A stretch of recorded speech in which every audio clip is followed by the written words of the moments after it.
다음 주제는 부메랑 맛 제대로 본 MBC와 민주당, 이렇게 제목을 달아봤습니다. 무슨 말을 하려는 건지 짐작이 되시죠?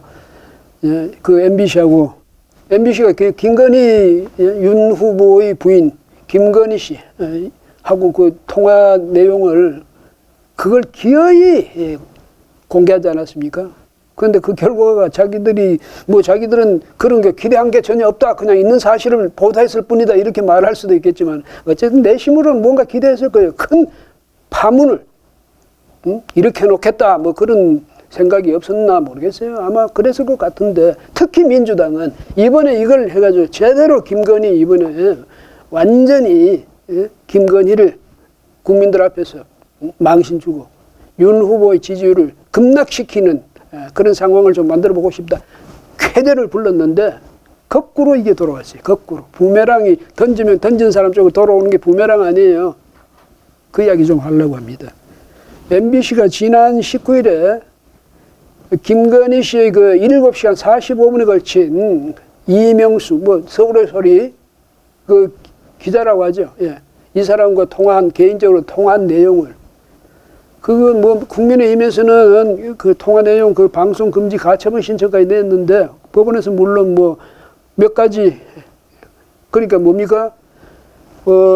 수사 중인 문제 또 이게 지극히 사적인 이야기 혹은 너무 지나치게 언론이나 그 언론의 종사자를 너무 지나치게 비난하는 거 이거 빼고는 방송해도 된다 이렇게 법원에서 인용을 해버렸어요.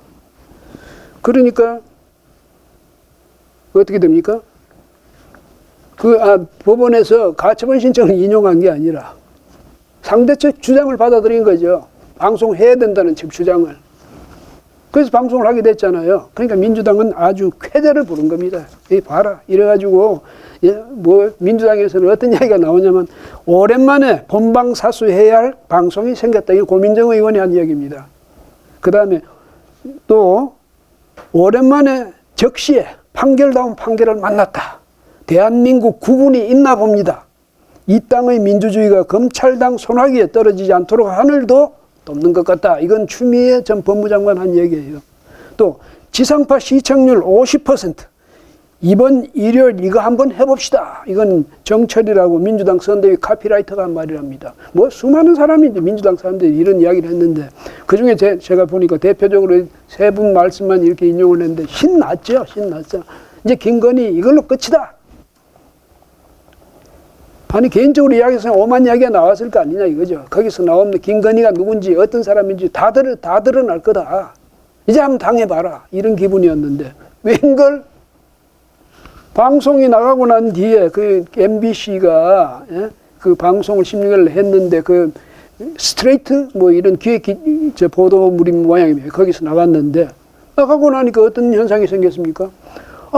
김건희 국민들 생각할 때 김건희 우리가 그동안에 좀 어디 흔히 하는 옛날 말로 옛날 그런 말이 있잖아요. 얌전한 척하고 뒤로 호박씩 간다 이런 이야기인데 그런 사람인 줄 알았는데 보니까 여장부란 말이죠. 걸걸하고 당당하고 말도 시원시원하게 하고 흔히 하는 말로 사이다 발언 있지 않습니까? 그냥 하는 거예요. 응? 그러니까 아마 젊은 사람들이 바로 저거야. 살인지도 않고 말이죠. 할 말은 하는 사람. 이렇게 돼버리니까 어떻게 됐냐면 인터넷 거기 팬카페 팬카페가 있답니다. 거기 김건희 씨 팬카페죠. 거기 회원 수가 급증을 해버렸다네요. 지난달 19일에 만들어져 가지고 그 방송하기 바로 전날 15일까지도 회원이 200명밖에 아니었는데 그 방송이 나가고 난 뒤에 회원이 급증을 해가지고 20일 저녁 8시 현재 4만 명이 넘었었던 4만 명이에요.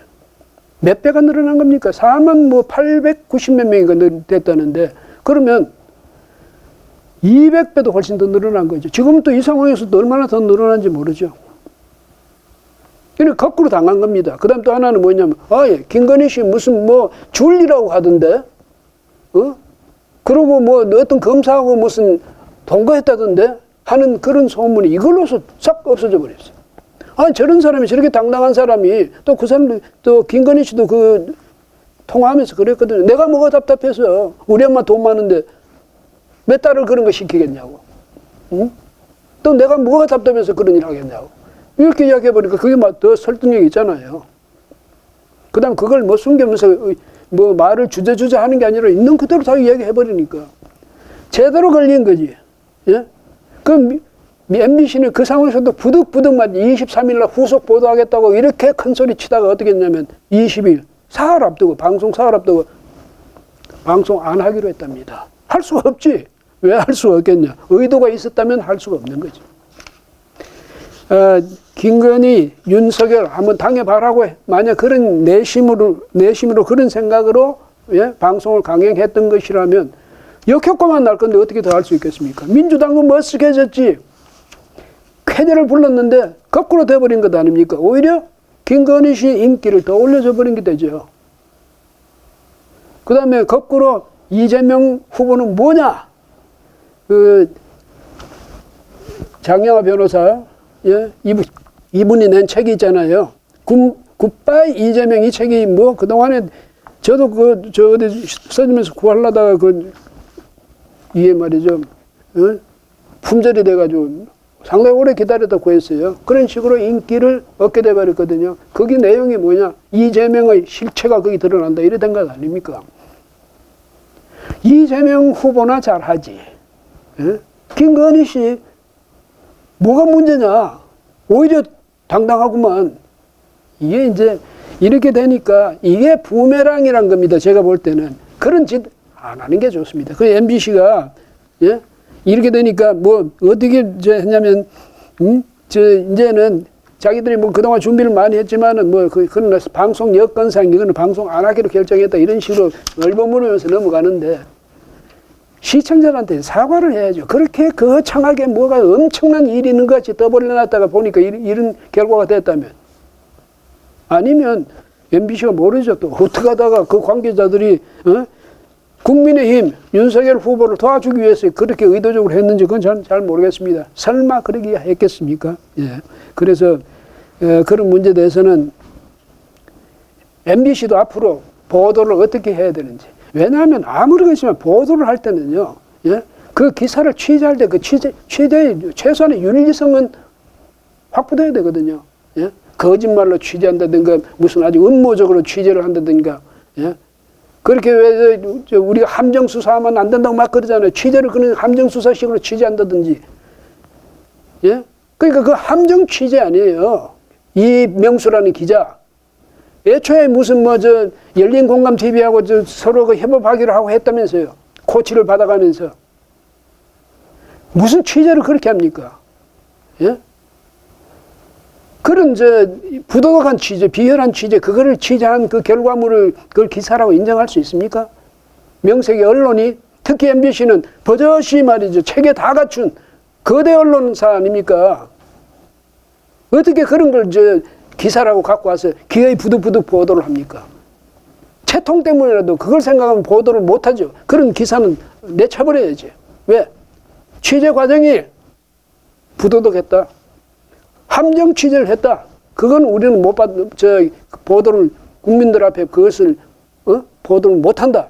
우리 양심상 또 우리 직업 윤리상 이렇게 이야기를 해야 되는데 그걸 좋은 거라고 받아가지고 보도를 창피하지도 않습니까? MBC. 예. 그 다음에 또 황당한 일은요. 김의겸 의원 있죠. 열린민주당. 이 사람이 또 거기 그런 일에 들어가가지고 개입해가지고 또 자기 하고 싶은 말을 한 건데 그게 또 황당한 얘기예요. 뭐냐면 이 사람은 흑석 김의겸 이런 흑석이라는 호까지 얻었죠. 대중적인 호입니다. 흑석동에서 뭐예요?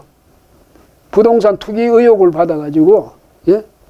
청와대 대변인직 물러났죠. 그런데 또 이분 생명력은 대단해. 나가가지고는 국회의원 됐잖아요, 버젓이. 열린민주당의 비례대표. 그것도 4번을 얻었는데 1번이 된 김진애 의원이 까닭없이 자기가 무슨 서울시장 출마한다고 이러면서 탁 내놨거든. 그러니까 비례대표는 내놓으면 바로 후순위 이게 명부에 따라서 그 후순위가 그 자리를 승계하니까 김의겸 의원, 예? 기어이 국회의원이 됐죠.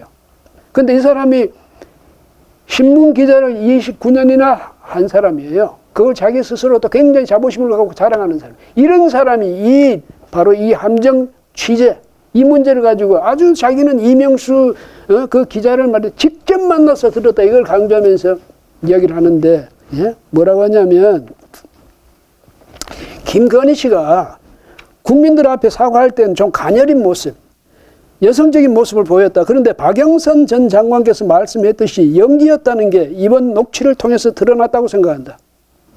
이렇게 이야기했거든요. 예? 이걸 자기가 이명수 기자한테 직접 들었다고 이야기를 했습니다. 근데 아니 국민 앞에 사과할 때 그러면 저 가녀린 모습 안 보이고 그러면 거기 나가서 괄괄한 모습 보여야 됩니까? 예? 그 다음에 회사에서 기업을 운영하는 회사 대표로서 할 때 당당하고, 예? 괄괄하고, 뭐 괄괄한 건 뭐 그 사람 스타일이겠지만 어쨌든 당당하고 이렇게 해야지. 거기서 가녀린 모습 보이면서 기업을 운영해야 됩니까? 그러니까 성립도 안 돼. 말도 안 되는 이런 트집을 잡는 겁니다. 그 다음에, 예? 그렇게 말하면서 또 뭐라고 하냐면 이명수 기자가 갔더니 말이지. 반쯤 사무실 침대에 김건희 씨가 누워있다가 반쯤 일어나서 인사를 하고, 그 다음에 자기가 거기 머무는 동안 3시간 내내 그냥 누워있더라. 그걸, 아니, 여성 침대, 뭘 이야기하자는 겁니까? 그 다음에, 그 회사 대표니까 또 얼마나 교만하고 오만한 이런 대표인지, 김건희 씨가 어떤지 그 이미지 지금 만들려고 그런 거 아니에요? 근데 이준석 대표가 나중에 알아보고 이야기하기로는 뭡니까? 아파서, 예? 그래서 내가 이렇다는 사정을 이야기하고 양해를 받았다는 거죠. 그 다음에 그 침대가 아니고 의료용 기기였다는 것 아닙니까? 거기에 의지해서 기대에 있었다는 거예요. 그리고 그거는 이명수 기자가 거기서 강연을 할 동안 계속 가는 시간 동안 그렇게 했었고, 강연이 끝나고 난 뒤에 다시 만나서 같이 앉아서, 예? 그냥 이야기를 했다는 거예요. 누워서 한 게 아니고. 이런 식으로 상황을 이렇게 뒤틀어서, 예? 그는 거짓말까지 섞어가면서 이렇게 비난을 해야 되겠습니까? 다른 사람도 아니고 언론사, 기자 생활을 29년이나 했던 사람이에요. 그 기사가 어떻게 취재된지를 뻔히 아는 사람이에요. 이러니까 도덕성에 대해서 그 사람들을 점수를 낙제점을 받고 있는 거예요. 도덕성에서. 도대체 도덕성이 있긴 한 겁니까? 정치인으로서 직업 윤리성이 있긴 한 거예요. 예, 그래서 이런 문제를 생각할 때, 자, 민주당도 그렇고, 김의겸 의원 자신도 그렇고, 열린민주당이 합당한다면서요. 이 사람도 그렇고, 서울의 소리 마찬가지다. MBC. 부메랑 반드시 돌아갑니다. 이렇게 돌아가는 거예요. 바로 이런 식으로 부메랑이라는 게 돌아간다. 좀 깨달은 바가 있어야 될 겁니다. 예, 정신 차리세요. 예. 이 문제는 이걸로서 마무리하겠습니다. 예.